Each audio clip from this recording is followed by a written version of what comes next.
तो चलिए दोस्तों, आज का वीडियो स्टार्ट करते हैं। तो आज के इस वीडियो के अंतर्गत अपन क्वेश्चन नंबर 351 से आगे कंप्लीट करने वाले हैं। ठीक है, आप सबको पता है कि अपन ने लूसेंट बुक के वन लाइनर क्वेश्चन स्टार्ट कर रखे थे, किसके, साइंस के, जिसके अंतर्गत अपन ने 600 क्वेश्चन तो केमिस्ट्री के करवाएंगे, 600 क्वेश्चन बायो के करवाएंगे और 600 क्वेश्चन ही फिजिक्स के करवाएंगे। जिसमें सबसे पहले अपन ने केमिस्ट्री के 600 क्वेश्चन की सीरीज स्टार्ट कर रखी थी, जिसमें से 350 क्वेश्चन में कंप्लीट करा चुका हूँ अब तक 3 या 4 वीडियो के अंतर्गत। ठीक है, तो 350 क्वेश्चन तक जिसने नहीं देखा हो वो अपने चैनल पर जाओ, वहां पर प्लेलिस्ट में आपको पिछले 3 या 4 वीडियो की प्लेलिस्ट मिल जाएगी लूसेंट बुक साइंस के नाम से। ठीक है, तो उसमें जाके देख लेना, या फिर इस वीडियो के जो डिस्क्रिप्शन होगा उसमें भी आपको उसकी लिंक मिल जाएगी। उन जाकर पार्ट 1, पार्ट 2, पार्ट 3 जो भी थे उनको सबको आप देख लेना। ठीक है, तो अब बिना किसी देरी के वीडियो स्टार्ट करते हैं। अब तक अगर आपने चैनल को सब्सक्राइब नहीं किया तो चैनल को सब्सक्राइब कर दीजिए। आज अपन स्टार्ट करने वाले हैं क्वेश्चन नंबर 351 से। ठीक है, तो देखो भाई, आज का हमारा जो पहला क्वेश्चन है वह देखो, क्वेश्चन नंबर 351 है, कौन सी गैस धान के खेत के माध्यम से निकलती है। यानी कि धान का खेत होता है चावल का खेत। ठीक है, जो कौन सी ऐसी गैस होती है जो धान के खेत के माध्यम से निकलती है, तो कौन सी होती है, नाइट्रोजन गैस। ध्यान रख लेना, धान के खेतों से कौन सी गैस निकलती है, नाइट्रोजन गैस निकलती है। इसके बाद में आगे बढ़े अपन, अगला देखो भाई, क्वेश्चन नंबर 352 क्या कहता है, कौन सा पदार्थ फोटोग्राफी में प्रयोग किया जाता है। वेरी वेरी इंपॉर्टेंट और बहुत बार अपने बोर्ड एग्जाम में और एसएससी एग्जाम में पूछा जा चुका है। ठीक है, तो कौन सा ऐसा पदार्थ होता है जिसका उपयोग फोटोग्राफी में किया जाता है, तो वो होता है सिल्वर ब्रोमाइड। कौन सा होता है, सिल्वर ब्रोमाइड का प्रयोग किसमें किया जाता है, फोटोग्राफी में किया जाता है, AgBr। ठीक है, कई बार अपने बोर्ड एग्जाम में पूछा हुआ क्वेश्चन है और कई बार कंपटीशन एग्जाम में भी पूछा हुआ है। ठीक है, तो फोटोग्राफी प्लेट में किसका इस्तेमाल किया जाता है, सिल्वर ब्रोमाइड का। आगे बढ़ते हैं भाई, क्वेश्चन नंबर 353, जब लोहे में जंग लग जाता है तो उसमें क्या परिवर्तन होता है। अब देखो, ये इतना अच्छा क्वेश्चन है भाई, खतरनाक क्वेश्चन है ये। मान लो कि जो सुना हुआ नहीं होगा, जो पढ़ा हुआ नहीं होगा ना, वो तो गलत करके आएगा। अब आप मुझे एक सिंपल सी बात बताओ, जब किसी लोहे की छड़ है, मान लो ये, जब इस लोहे की छड़ में जंग लग जाती है तो इसका वजन कम होगा या ज़्यादा होगा। अब देखो, इसमें दो थॉट आएंगे। एक स्टूडेंट तो बोलेगा कि यार जंग लग गई, इसका मतलब उसमें कुछ एक्स्ट्रा पदार्थ लग गया तो इसका मतलब वजन बढ़ जाएगा। और दूसरा जो लड़का बोलेगा वो बोलेगा कि यार जंग लग गई, इसका मतलब कि वो थोड़ा सा संसारित हो गया, मतलब कि टूट फूट गया, यानी कि कुल मिलाकर के उसमें वजन कम होना चाहिए क्योंकि वो खोखला हो गया। तो एक तो कहता है कि उसका वजन कम हो जाएगा और एक कहता है कि उसका वजन बढ़ जाएगा। लेकिन आपको विशेष ध्यान रख लेना है, जब भी लोहे पर जंग लगती है तो उसमें क्या परिवर्तन होता है, लोहे का वजन बढ़ जाता है। हमेशा याद रख लेना, वेरी वेरी इंपॉर्टेंट क्वेश्चन है। जब भी लोहे में जंग लगती है तो उसका वजन बढ़ जाता है, अर्थात जंग का वजन भी उसमें जुड़ जाता है, ऐसे याद रख लो। ठीक है, ये स्टेनोग्राफर के पेपर में भी पूछा था। इसके बाद में आगे बढ़ते हैं, क्वेश्चन नंबर 354, सिंदूर का रासायनिक सूत्र क्या है। वाह भाई साहब, कितना अच्छा क्वेश्चन है। इस सिंदूर तो बहुत सारे मतलब काम की चीज है सिंदूर, तो इसका रासायनिक सूत्र भी अपने को याद होना चाहिए क्योंकि दैनिक जीवन की उपयोगी चीज है ये। तो इसका रासायनिक सूत्र होता है या तो HGS बोल सकते हो या आप Pb3O4 बोल सकते हो। ठीक है, दोनों इसके रासायनिक सूत्र होते हैं, किसके, सिंदूर के। इसके बाद में आगे बढ़े, अगला देखो भाई, क्वेश्चन नंबर 355 क्या कहता है भाई। क्वेश्चन नंबर 355 है, सिंदूर का रासायनिक नाम क्या है। तो इसी को रासायनिक नाम में बोल दो, मर्क्यूरिक सल्फाइड हो जाएगा। क्या हो जाएगा, मर्क्यूरिक सल्फाइड या फिर लेड प्रोक्साइड। कौन सा हो जाएगा, लेड प्रोक्साइड हो जाएगा क्या, सिंदूर का रासायनिक नाम। ठीक है, सिंदूर का रासायनिक नाम और रासायनिक सूत्र दोनों याद हो गए। आगे बढ़ते हैं भाई साहब, क्वेश्चन नंबर 356। देखो भाई साहब, अगर अभी तक आपने अगर चैनल को सब्सक्राइब नहीं किया तो चैनल को सब्सक्राइब कर दीजिए। आपको पूरे 600 क्वेश्चन केमिस्ट्री के कराऊंगा, उसके बाद में 600 क्वेश्चन फिजिक्स और 600 क्वेश्चन ही बायो के कंप्लीट कराऊंगा। इस प्रकार अपनी जो लूसेंट की बुक है उसके सारे के सारे वन लाइनर क्वेश्चन कंप्लीट हो जाएंगे और आपका जनरल साइंस का एक भी क्वेश्चन गलत नहीं होगा। ठीक है, चाहे आप एसएससी की तैयारी कर रहे हो, चाहे आरआरबी की तैयारी कर रहे हो, चाहे आप किसी भी स्टेट एग्जाम की तैयारी कर रहे हो जिसमें साइंस आती है, तो इससे बाहर कुछ नहीं जाएगा। ठीक है, अब आगे बढ़ते हैं, क्वेश्चन नंबर 356। देखो भाई, सामान्य ताप पर आयोडीन किस अवस्था में पाया जाता है। आप सबको पता है कि सामान्य ताप पर आयोडीन ठोस अवस्था में पाया जाता है। कौन सी अवस्था में पाया जाता है, ठोस अवस्था में पाया जाता है। लेकिन एक ऐसा क्वेश्चन है जो इसका बार बार एग्जाम में पूछा जाता है, कौन सा। देखो, आयोडीन क्या है, आयोडीन एक अधातु होती है। क्या होती है, अधातु होती है। अब हम सभी जानते हैं कि जो अधातुएं होती है वो चमकदार नहीं होती है, क्योंकि धातुएं चमकदार होती है, धातुएं नहीं होती है। लेकिन आयोडीन इसका अपवाद है, यह एक चमकदार अधातु होती है, यानी कि इसमें चमक होती है और ध्यान रख लेना इसमें विद्युत धारा भी प्रवाहित होती है। यह भी एग्जाम में पूछा हुआ क्वेश्चन है। ठीक है, तो दोनों क्वेश्चन बहुत ज्यादा इंपॉर्टेंट थे आयोडीन के। दोनों एनसीईआरटी में ऐसी कैसी लाइनें लिखी हुई है।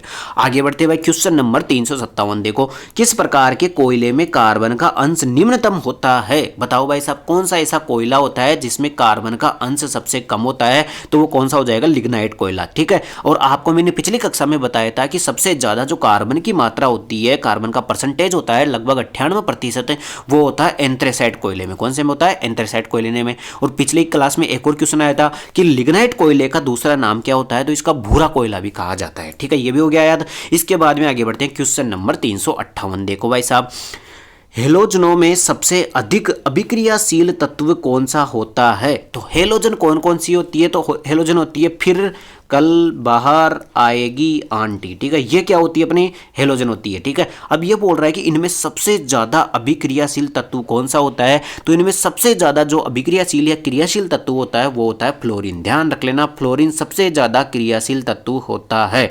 ठीक है, आपने क्रियाशीलता या क्रियाशीलता सारणी देखी है, अभिक्रियाशीलता सारणी, यानी कि जितने भी अपने आवर्त सारणी है उसके सारे तत्वों को क्रियाशीलता के आधार पर जमाते हैं। उसमें सबसे ज्यादा क्रियाशीलता लिथियम, इसके बाद में देखो एक सेकेंड, सबसे ज्यादा जो क्रियाशीलता वो लिथियम था, इसके बाद में धीरे धीरे धीरे यहाँ पे आते हैं, फिर आता है हाइड्रोजन बीच में, फिर धीरे धीरे चलते हैं, फिर आता है फ्लोरीन। ठीक है, और फ्लोरीन के नीचे फिर कल बाहर आएगी आंटी।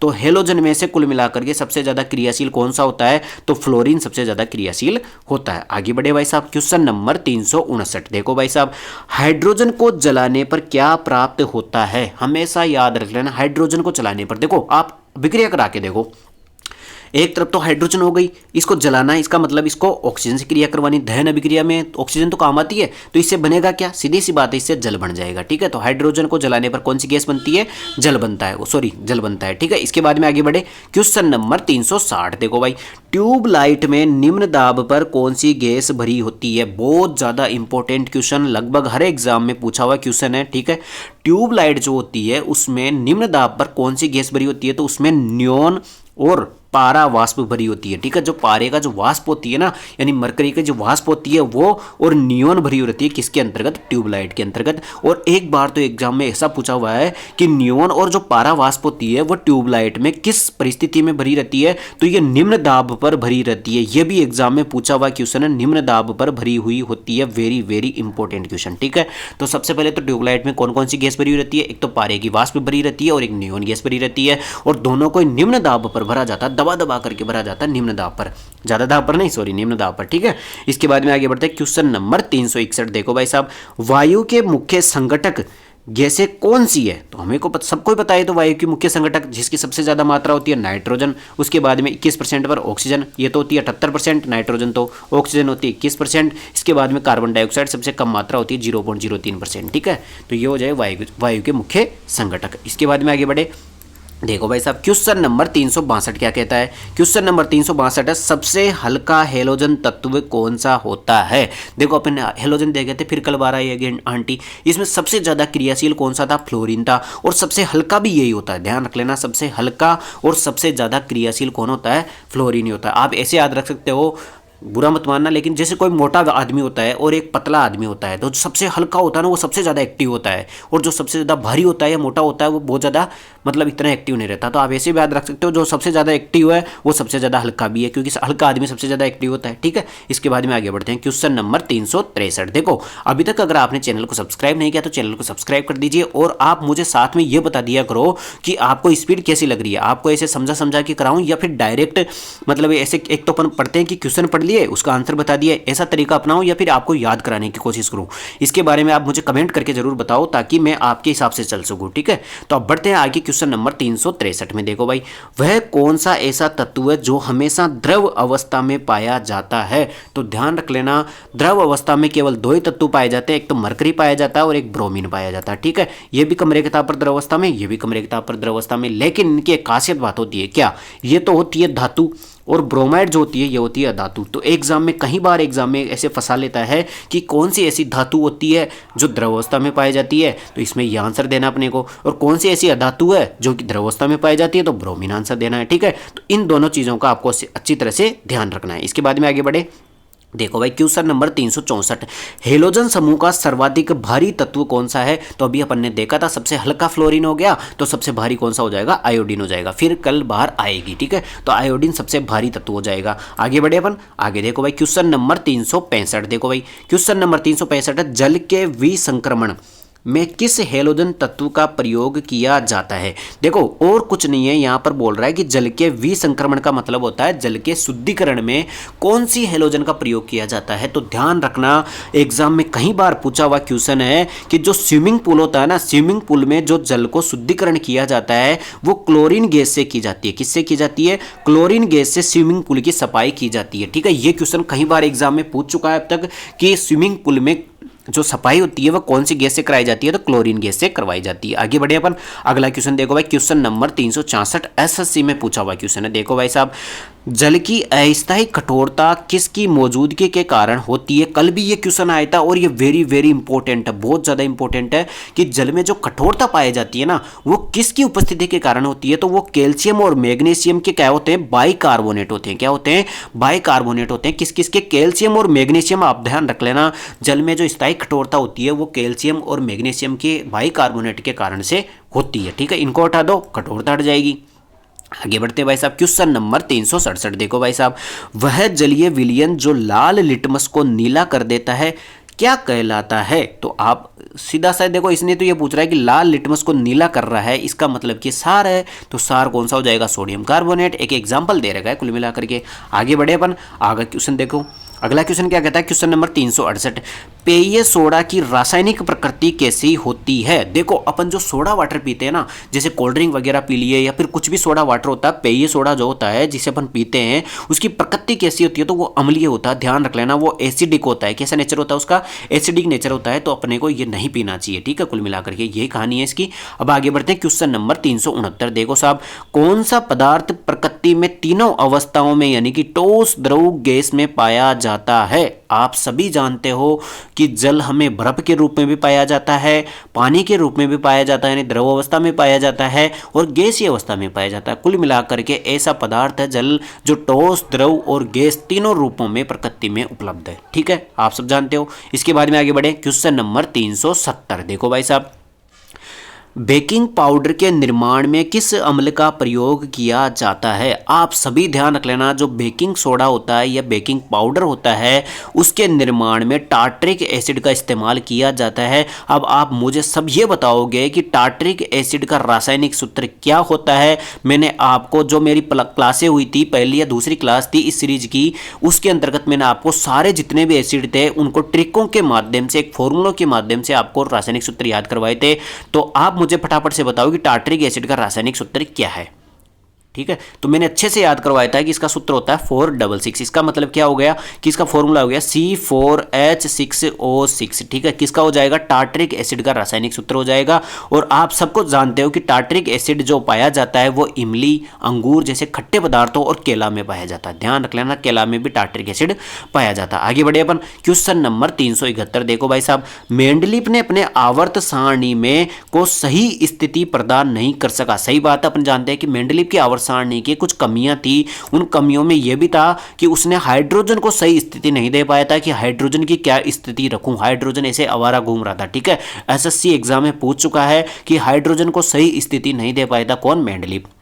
आगे बढ़ते भाई साहब, क्वेश्चन नंबर 372। देखो, लोहे में जंग किस कारण लगता है? तो हम सभी जानते हैं कि लोहे में जो जंग लगती है वो ऑक्सीकरण के कारण से होता है, यानी कि लोहे का ऑक्सीकरण हो जाता है। जैसे कि ये जो आयरन है इसका क्या हो जाता है? वायु की उपस्थिति में जैसे नमी भी होती है तो इसका क्या हो जाता है? ऑक्सीकरण हो जाता है और ये जंग बना लेता है। Fe2O3.XS2O क्या बना लेता है? जंग बना लेता है। तो कुल मिलाकर के अभी मैंने क्वेश्चन भी पढ़ाया था कि लोहे पर जंग लगने पर उसकी क्या परिवर्तन होता है? तो उसका वजन बढ़ जाता है। और कौन सी प्रक्रिया होती है इसमें? ऑक्सीकरण की प्रक्रिया के द्वारा लोहे पर जंग लगती है। आगे बढ़े अपन, क्वेश्चन नंबर 373। सफेद सोना किसे कहा जाता है? वेरी वेरी इंपॉर्टेंट, कई बार एग्जाम में पूछा जा चुका है। भाई अपन जानते हैं कि सोना तो कैसा होता है? पीला होता है, येलो कलर का होता है। लेकिन सफेद सोना किसको कहा जाता है? वो कहा जाता है प्लेटिनम को। किसको कहा जाता है? प्लेटिनम को सफेद सोना कहा जाता है, क्योंकि ये सोने की तरह महंगा होता है और ये व्हाइट कलर का होता है। इस कारण से इसको सफेद सोना कहा जाता है। किसको? प्लेटिनम को। आगे बढ़े, अब आगे बढ़ते हैं क्वेश्चन नंबर 374। देखो अभी तक अगर आपने चैनल को सब्सक्राइब नहीं किया है, पिछले वीडियो नहीं देखे हैं, तो आपको इस वीडियो के डिस्क्रिप्शन में जाना है, उसमें लिंक मिल जाएगी, वहां से आप पिछले सारे क्वेश्चन कंप्लीट कर लेना। आपकी किसी भी एग्जाम हो उसमें अपना जनरल साइंस का एक भी क्वेश्चन गलत नहीं होगा, ठीक है। आगे बढ़ते हैं क्वेश्चन नंबर 374। देखो भाई साहब, पुराने तेल चित्रों यानी कि जो ऑयल पेंटिंग्स होती है कि रंगों को फिर से उभारने के लिए किसका प्रयोग किया जाता है। देखो कई बार अपने दैनिक जीवन से संबंधित ऐसे क्वेश्चन पूछे जाते हैं और अपने ऐसे ही क्वेश्चन नहीं पढ़ के जाते हैं, ठीक है। तो ध्यान रख लेना, जो पुराने तेल चित्र होते हैं यानी कुल मिलाकर के ऑयल पेंटिंग्स होती है, उसमें रंगों को उभारने के लिए, जैसे कि रंग हल्का हो गया, तो उन रंगों को उभारने के लिए किसका प्रयोग किया जाता है, तो हाइड्रोजन पेरोक्साइड का इस्तेमाल किया जाता है। किसका किया जाता है, हाइड्रोजन पेरोक्साइड का इस्तेमाल किया जाता है, किसमें, पुराने तेल चित्रों का रंग उभारने के लिए। यानी कुल मिलाकर के ऐसे मान लो कि कुछ ऑयल पेंटिंग्स होती है, उनका रंग हल्का हो जाता है, तो उसको रंग को डार्क करने के लिए हाइड्रोजन पेरोक्साइड का इस्तेमाल किया जाता है। Very very important question. आगे बढ़े क्वेश्चन नंबर 375। देखो भाई साहब, क्वेश्चन नंबर 375, किस गैस को अनजान या अजनबी गैस यानी कि स्ट्रेंजर गैस भी कहा जाता है। तो ऐसी कौन सी गैस है जिसको स्ट्रेंजर गैस कहा जाता है। आप तो अंग्रेजी का नाम ध्यान रख लेना कि स्ट्रेंजर गैस किसको कहा जाता है, इतनी बार एग्जाम में आ चुका है कि पूछो मत हो। ध्यान रख लेना, स्ट्रेंजर गैस कहा जाता है जिनोन गैस को। कौन सी को कहा जाता है, जो जिनोन होती है, इसको स्ट्रेंजर गैस कहा जाता है। अब इसको स्ट्रेंजर इसलिए कहते हैं ताकि आप भूलोगे नहीं। देखो मैं बताता हूं कारण। जो जिनोन होती है, अपन जानते हैं कि जिनोन एक अक्रिय गैस है, तो उस हिसाब से तो अक्रिय गैस है, किसी से भी क्रिया नहीं करती है। लेकिन आपने इसके यौगिक देखे होंगे XeF2 और XeF4, ठीक है, इसके यौगिक आपने देखे होंगे। इसका मतलब कि ये अक्रिय गैस होते हुए भी यौगिक का निर्माण कर रही है, इसका मतलब कि ये क्रिया कर रही है। तो ये क्या हो गई, अजीब बात हो गई। तो इस कारण से इसको स्ट्रेंजर गैस कहा जाता है, ठीक है। तो कौन सी गैस को स्ट्रेंजर गैस कहा जाता है, जिनोन को स्ट्रेंजर गैस कहा जाता है, ठीक है। Very very important. आगे बढ़ते हैं भाई साहब, क्वेश्चन नंबर 376, पीले फास्फोरस को किस में रखा जाता है। तो ध्यान रख लेना, जो पीला फास्फोरस होता है उसको जल में डुबोकर रखा जाता है। ध्यान रख लेना, वेरी वेरी इंपॉर्टेंट। जैसे अपन सोडियम को किस में डुबोकर रखते हैं, केरोसिन में डुबोकर रखते हैं, उसी प्रकार पीले फास्फोरस को किस में डुबोकर रखा जाता है, जल के अंदर डुबोकर रखा जाता है, ठीक है। बहुत बार एग्जाम में पूछा हुआ क्वेश्चन है। आगे बढ़ते हैं क्वेश्चन नंबर 377, सौर सेलों को बनाने में किसका इस्तेमाल किया जाता है। तो ध्यान रख लेना, जो सौर सेल होते हैं उनके निर्माण करने के लिए सीजियम का उपयोग किया जाता है। किसका किया जाता है, सीजियम का इस्तेमाल सौर सेलों का निर्माण करने में किया जाता है। आगे बढ़े क्वेश्चन नंबर 378, रक्त के प्रवाह को रोकने के लिए किस रसायन का इस्तेमाल किया जाता है। रक्त के प्रवाह को रोकने के लिए, जैसे अपने को कहीं भी कट लग गया बॉडी पे, तो वहां से रक्त का प्रवाह हो रहा है, तो उसको रोकने के लिए कौन से केमिकल का इस्तेमाल करेंगे अपन, तो उसमें केमिकल का इस्तेमाल करेंगे फेरिक क्लोराइड का। किसका करेंगे, फेरिक क्लोराइड का। FeCl तरीका उपयोग किसमें किया जाता है, रक्त का थक्का जमाने के लिए या रक्त का स्कंदन करने के लिए, रक्त के प्रवाह को रोकने के लिए इस केमिकल का उपयोग किया जाता है। आगे बढ़े भाई, क्वेश्चन नंबर 379। देखो भाई साहब, अस्पतालों में कृत्रिम मिठास के लिए प्रयुक्त सिलेंडरों में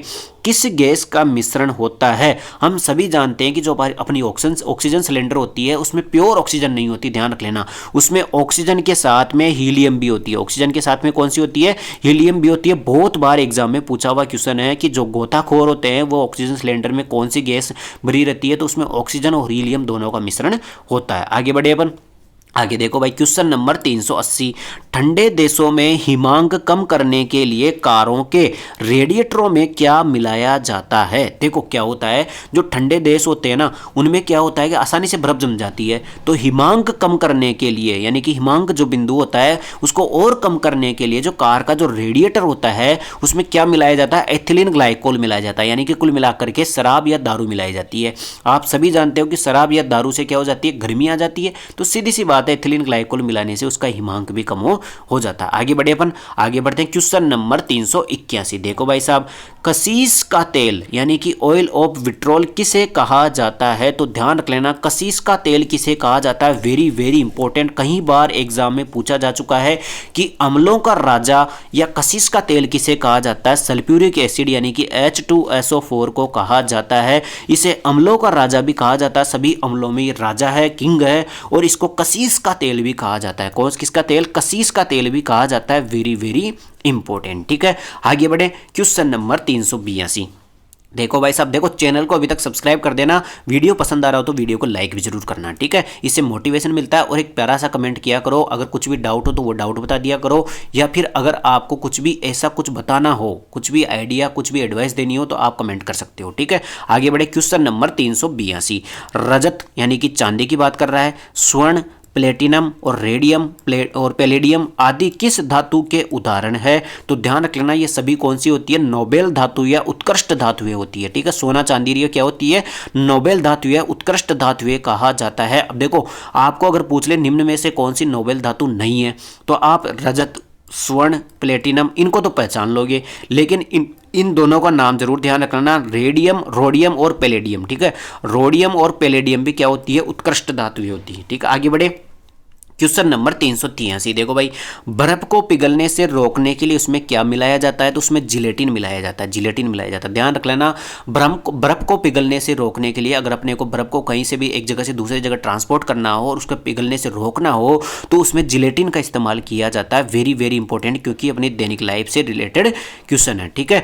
तो कुल मिलाकर के जिलेटिन का इस्तेमाल किस में किया जाता है? बर्फ को पिघलने से रोकने के लिए किया जाता है। आगे बढ़े, क्वेश्चन नंबर 384। देखो भाई, ठोस कार्बन डाइऑक्साइड को गर्म करने पर क्या होगा? हम सभी जानते हैं कि ठोस जो कार्बन डाइऑक्साइड होती है इसको आइस क्या कहा जाता है? इसको ड्राई आइस कहा जाता है, यानी कि सूखी बर्फ कहा जाता है।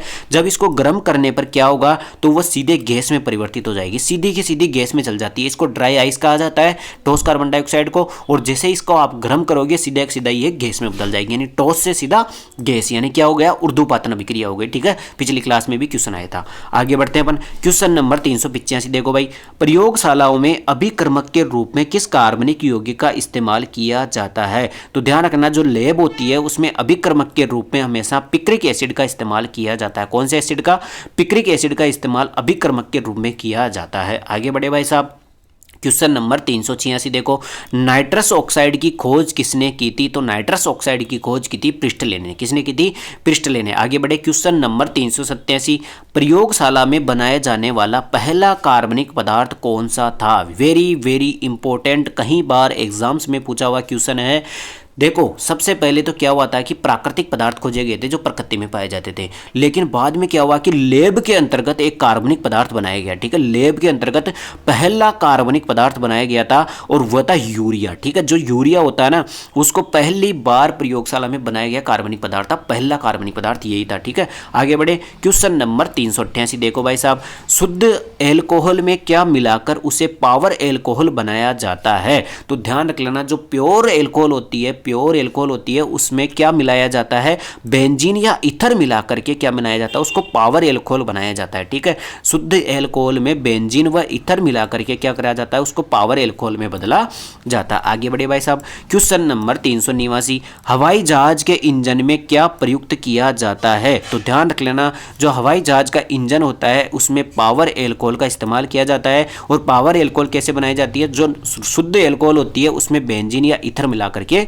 किया जाता है, ठीक है। आगे बढ़े अब, ठीक है। समझ में आ गया आपको? दोनों क्वेश्चन बहुत ज़्यादा इंपॉर्टेंट है कि पावर एल्कोहल कैसे बनती है और पावर एल्कोहल का यूज कहाँ पर किया जाता है, ठीक है। अब आगे बढ़े, अगले क्वेश्चन में बढ़ते हैं, क्वेश्चन नंबर 390। देखो भाई साहब, क्वेश्चन नंबर 390 क्या कहता है? कौन सी गैस फूलों का रंग उड़ा देती है? तो ध्यान रख लेना, क्लोरीन जो गैस होती है फूलों का रंग उड़ा देती है, ठीक है। अगर क्लोरीन गैस को अपन फूलों पर छिड़क देंगे तो उसका रंग उड़ जाएगा, ध्यान रख लेना। इसके बाद में आगे बढ़े, क्वेश्चन नंबर 391। देखो भाई साहब, प्रकाश उत्पन्न करने में किस गैस का प्रयोग किया जाता है? तो प्रकाश उत्पन्न करने में कौन सी गैस का प्रयोग किया जाता है? एसिटिलीन का प्रयोग किया जाता है, ठीक है।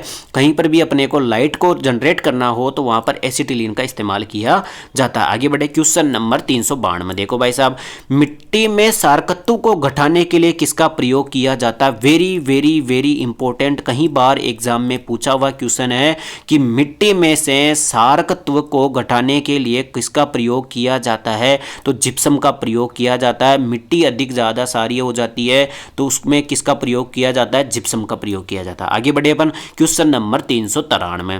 क्वेश्चन नंबर 393, पुरातत्व अवशेषों की आयु निर्धारित करने के लिए किसका उपयोग किया जाता है? तो आप सभी जानते हो, बचपन से पढ़ते आए हो कि कोई भी अपने को अगर पुरातत्व अवशेष मिलता है तो उसकी उम्र ज्ञात करने के लिए अपन कार्बन डेटिंग पद्धति का इस्तेमाल करते हैं। उसमें कार्बन 14 समस्थानिक का प्रयोग किया जाता है, ठीक है। तो कार्बन 14 समस्थानिक के माध्यम से अपन अपन कार्बन डेटिंग जो पद्धति होती है उससे अपन किसी भी अवशेष की उम्र बता सकते हैं कि कितना पुराना है। ठीक है, रेडियो सक्रिय कार्बन है कौन सा, कार्बन 14। आगे बढ़ते हैं भाई साहब, क्वेश्चन नंबर 394। देखो, यदि क्लोरोफॉर्म को सूर्य के प्रकाश में वायुमंडल में खुला छोड़ दिया जाए तो वह कौन सा विषैला गैस बनेगा। देखो क्या खतरनाक बात है। क्लोरोफॉर्म तो आप जानते हो CH Cl3, इसका इस्तेमाल किया जाता है आदमी को बेहोश करने में। तो क्लोरोफॉर्म को अगर अपन सूर्य के प्रकाश में रख दें, यानी कि कुल मिलाकर के क्लोरोफॉर्म को सूर्य के प्रकाश में खुला छोड़ दिया जाए तो वो एक विषैली गैस बन जाती है। वो भी कौन सी, फास्जीन गैस बन जाती है। Very very important. Phosgene gas का निर्माण कैसे हो रहा है, देखो अगर अपन ने क्लोरोफॉर्म है इसको आप धूप में छोड़ देते हो, सूर्य के प्रकाश की उपस्थिति में छोड़ देते हो, ठीक है, और वहां पर खुला वायुमंडल है यानी कि ऑक्सीजन भी काम आ रही है, तो इससे कौन सी गैस बन जाती है, तो फास्जीन गैस बन जाती है, जो कि बहुत ज्यादा जहरीली गैस होती है। कैसी होती है, फास्जीन गैस का निर्माण हो जाता है, जो बहुत ज्यादा जहरीली गैस होती है, बहुत ज्यादा इंपॉर्टेंट है, very very important. Phosgene gas का फॉर्मूला होता है PH3। ठीक है, ये भी याद हो गया। इसके बाद में आगे बढ़ते हैं क्वेश्चन नंबर 395। देखो भाई साहब, वनस्पति तेलों से कृत्रिम घी बनाने के लिए किस उत्प्रेरक का प्रयोग किया जाता है। बताओ भाई साहब, अगर वनस्पति तेल से अपने को कृत्रिम घी बनाना है, यानी कुल मिलाकर के घी बनाना है, घी वैसे तो प्राकृतिक रूप से अपने को अपने जो जानवर होते हैं उनसे प्राप्त होते हैं, गाय भैंस वगैरह, ठीक है, लेकिन अगर अपने को वनस्पति तेल से घी बनाना हो तो अपन कौन से उत्प्रेरक का इस्तेमाल करेंगे, अपन निकेल उत्प्रेरक का इस्तेमाल करेंगे। कौन से उत्प्रेरक का, निकेल उत्प्रेरक का। ठीक है, तो वनस्पति तेल से घी बनाना, निकेल उत्प्रेरक का इस्तेमाल किया जाता है। ठीक है, ये भी याद रख लेना। आगे बढ़ते हैं क्वेश्चन नंबर 396। देखो भाई साहब, टेल्कम पाउडर के निर्माण में किस खनिज का प्रयोग किया जाता है, तो इसमें थियोफेस्टस का प्रयोग किया जाता है, इतना इंपॉर्टेंट नहीं है। आगे बढ़ते हैं क्वेश्चन नंबर 397। देखो भाई साहब, अमोनिया गैस बनाने की हेबर विधि में किस उत्प्रेरक का प्रयोग किया जाता है। वेरी वेरी वेरी इंपॉर्टेंट, ये तो बहुत ज्यादा एग्जाम में पूछा जाता है। सबसे पहले तो 2-3 क्वेश्चन बनते हैं कि हेबर विधि से किसका निर्माण किया जाता है, तो अमोनिया गैस का निर्माण किया जाता है, या फिर अमोनिया गैस का निर्माण कौन सी विधि से किया जाता है, तो हेबर विधि से किया जाता है। अब आप जानते हो कि हेबर विधि का फॉर्मूला ये होता है N2 + H2 बराबर क्या बन जाती है, अमोनिया बन जाती है। ठीक है, आप संतुलित कर लेना। ठीक है, तो अब जो ये हेबर विधि आ रही है इसमें कौन से उत्प्रेरक का इस्तेमाल किया जाता है, इसमें लोहे के चूर्ण का इस्तेमाल किया जाता है। किसका, लोहे के चूर्ण का इस्तेमाल किया जाता है, किसमें, हेबर विधि के अंतर्गत। वेरी वेरी इंपॉर्टेंट है कि हेबर विधि के अंतर्गत अमोनिया गैस के निर्माण के दौरान कौन से उत्प्रेरक का इस्तेमाल किया जाता है, तो इसमें लोहे के चूर्ण का इस्तेमाल किया जाता है। किसका किया जाता है, लोहे के चूर्ण का इस्तेमाल किया जाता है। ठीक है, आगे बढ़े क्वेश्चन नंबर 398। वायुमंडलीय मुक्त नाइट्रोजन को नाइट्रेट में परिवर्तित करने की विधि क्या कहलाती है। हम सभी जानते हैं कि वायुमंडल में नाइट्रोजन गैस के रूप में होती है, N2 के रूप में। ठीक है, अब इस N2 को अपने को बदलना है नाइट्रेट में, NO3- में, तो इस प्रक्रिया को कहा जाता है नाइट्रोजन स्थिरीकरण। क्या कहा जाता है, नाइट्रोजन स्थिरीकरण कहा जाता है, क्योंकि जो पेड़ पौधे वगैरह होते हैं ये नाइट्रोजन को सीधे नाइट्रोजन गैस के रूप में नहीं लेते हैं, ये नाइट्रेट के रूप में ग्रहण करते हैं। किसके रूप में ग्रहण करते हैं, नाइट्रेट के रूप में। इस कारण से नाइट्रोजन को नाइट्रेट में बदलना जरूरी होता है, और वो बदलते हैं कौन, नाइट्रोजन स्थिरीकरण की प्रक्रिया के द्वारा कौन बदलते हैं, जीवाणु या बैक्टीरिया के द्वारा बदला जाता है। ठीक है, आगे बढ़े भाई साहब, क्वेश्चन नंबर 399। देखो भाई साहब, क्वेश्चन नंबर 399, बाजारों में कैल्शियम नाइट्रेट को हम किस नाम से जानते हैं। तो बाजार में जो कैल्शियम नाइट्रेट होता है, कैल्शियम का क्या सूत्र हो गया, Ca+2, और नाइट्रेट कौन सा हो जाएगा, NO3-। तो ये तो इसके टांग पे, इसके टांग पे, तो CaNO3(2), ये क्या हो जाएगा, कैल्शियम नाइट्रेट हो जाएगा। तो कुल मिलाकर के कैल्शियम नाइट्रेट को बाजार में क्या कहा जाता है, इसको नॉर्वेजियन साल्ट बिटर कहा जाता है। कौन सा साल्ट बिटर, नॉर्वेजियनियम साल्ट बिटर कहा जाता है किसको, कैल्शियम नाइट्रेट को। इसके बाद में आगे बढ़े क्वेश्चन नंबर 400। देखो भाई साहब, यूरिया का रासायनिक सूत्र क्या होता है। यूरिया का रासायनिक सूत्र होता है NH2CONH2। ठीक है, आप तो ये सिंपल से याद रख लेना, बीच में तो C डबल बॉन्ड O होता है, और इधर NH2 होता है, और इधर भी कौन होता है, NH2 होता है। ठीक है, ये क्या हो गया, यूरिया का रासायनिक सूत्र हो गया। ठीक है, दोनों तरफ NH2 और बीच में C डबल बॉन्ड O। ठीक है, ये क्या हो गया, यूरिया का रासायनिक सूत्र हो गया। अब आगे क्वेश्चन नंबर आता है क्वेश्चन नंबर 401। तो अभी तक अपन ने टोटल क्वेश्चन 400 कंप्लीट कर चुके हैं। अब देखो आगे के क्वेश्चन इस वीडियो में कराऊं या फिर नेक्स्ट वीडियो में कराऊं, आप मुझे कमेंट करके बताओ फटाफट से। आप देखो कमेंट करके जरूर बताया करो अगर आपको थोड़े से लॉन्ग वीडियो चाहिए, ठीक है, मतलब 1-1 घंटे तक अगर आप देख सकते हो बिना स्किप किए, तो मैं आपको उतना भी करा सकता हूँ, लेकिन मैं छोटे इसलिए कराता हूँ ताकि आप स्किप करके ना जाओ, आप पूरा वीडियो देखो, चाहे भले छोटा ही हो, आपको पूरा कंटेंट मिल सके। ठीक है, तो आप कमेंट करके इस वीडियो में जरूर बताना मेरे को कि आपको कितना लेंथ चाहिए, ये सही है लेंथ यानी कि 30 मिनट के लगभग में, या फिर आपको 1 घंटे तक का वीडियो चल जाएगा। ठीक है, और आपको कोई डाउट हो तो आप कमेंट कर सकते हो। अगले वीडियो के अंतर्गत अपन क्वेश्चन नंबर 401 से आगे करेंगे। ठीक है, 401 से स्टार्ट करेंगे। पिछले अपन ने 400 क्वेश्चन कंप्लीट कर चुके हैं। 300 साढ़े 300 क्वेश्चनों के अगर आपने वीडियो नहीं देखे हैं तो इस वीडियो के डिस्क्रिप्शन में जाओ, वहां पर आपको लिंक मिल जाएगा। ठीक है, 3 या 4 वीडियो बनाए उनके, या फिर आप अपने चैनल पर जाओ, वहां पर प्लेलिस्ट मिल जाएगी। ठीक है, किस नाम से मिलेगी अपने को प्लेलिस्ट? ये मिलेगी Lucent book science one liner question के नाम से। ठीक है, उसमें 3 या 4 वीडियो मैंने कंप्लीट कराया है, उसके अंतर्गत 300 साढ़े 300 क्वेश्चन कंप्लीट करवाए थे, और आज अपन 400 क्वेश्चन तक कंप्लीट कर चुके हैं। अब अगली क्लास में अपन 401 से स्टार्ट करेंगे, और लगभग अब 200 क्वेश्चन और बचे हैं, क्योंकि 600 क्वेश्चन थे केमिस्ट्री के। ठीक है, तो आपकी केमिस्ट्री लगभग पूरी होने वाली है, अगले 1 या 2 वीडियो के अंतर्गत आपकी कंप्लीट हो जाएगी। तो पिछले वीडियो फटाफट से देख के उनका रिवीजन कर लो, और फिर आपको ये PDF उपलब्ध करा दूंगा, उसकी जानकारी मैं अब अगली वीडियो में दे दूंगा। ठीक है, तो आपको चैनल को सब्सक्राइब करके पिछले वीडियो नहीं देखा तो वो भी देख लेना, और मिलते हैं अगले वीडियो के अंतर्गत। फिलहाल इतना ही, धन्यवाद।